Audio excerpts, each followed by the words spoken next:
The ability to concentrate the mind allows us to function in the world in a coherent manner and to create results in whatever field the concentration takes up.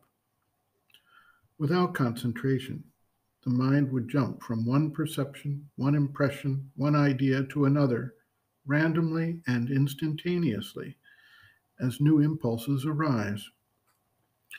Everyone has had the experience of concentration, whether it be taking a test in school, or trying to excel at some skill or sport, or in taking up the study of music, art, or even reading a book and being absorbed in it.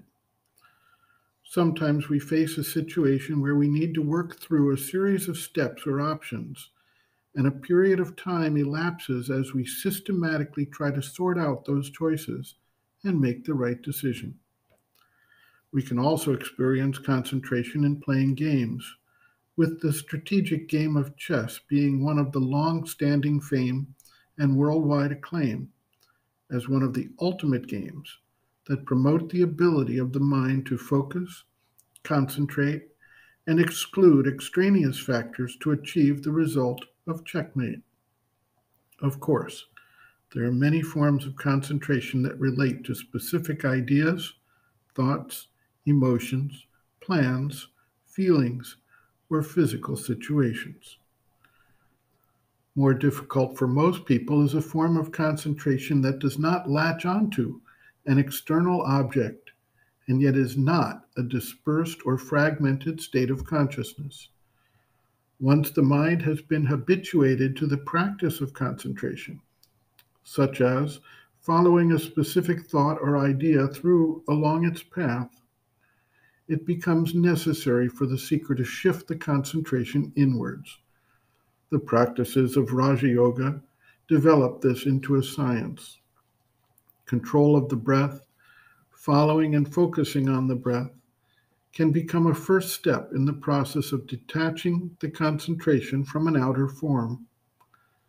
As the mind moves to stillness, concentration can be centered in a location such as between the eyebrows, or in the heart, or above the head, without specific content other than the sense of the location of the concentration. Another option is to use a mantra or japa to drive out all other random thoughts, and then let the consciousness focus so intensely that it no longer needs the japa to remain concentrated. Others focus on an external light, such as a candle flame, until awareness of the flame itself disappears. Sri Aurobindo recounted a method he utilized to obtain silence in the mind. He observed the thoughts coming in and rejected them before they could take hold. After some time, he was able to obtain the concentrated status of the silent mind. Sri Aurobindo writes, quote, "The mind is a thing that dwells in diffusion, in succession. It can only concentrate on one thing at a time, and when not concentrated, runs from one thing to another very much at random. Therefore, it has to concentrate on a single idea, a single subject of meditation, a single object of contemplation, a single object of will, in order to possess or master it. And this it must do at least the temporary exclusion of all things.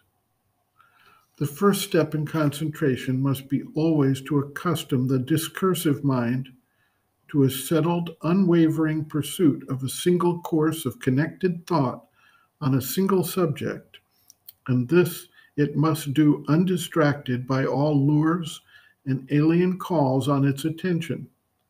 Such concentration is common enough in our ordinary life, but it becomes more difficult when we have to do it inwardly without any outward object or action on which to keep the mind.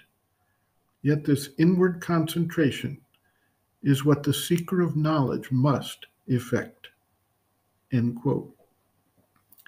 Reference: Sri Aurobindo and the Mother, Growing Within, The Psychology of Inner Development, Chapter 4, Growth of Consciousness, First Steps and Foundation, page 69.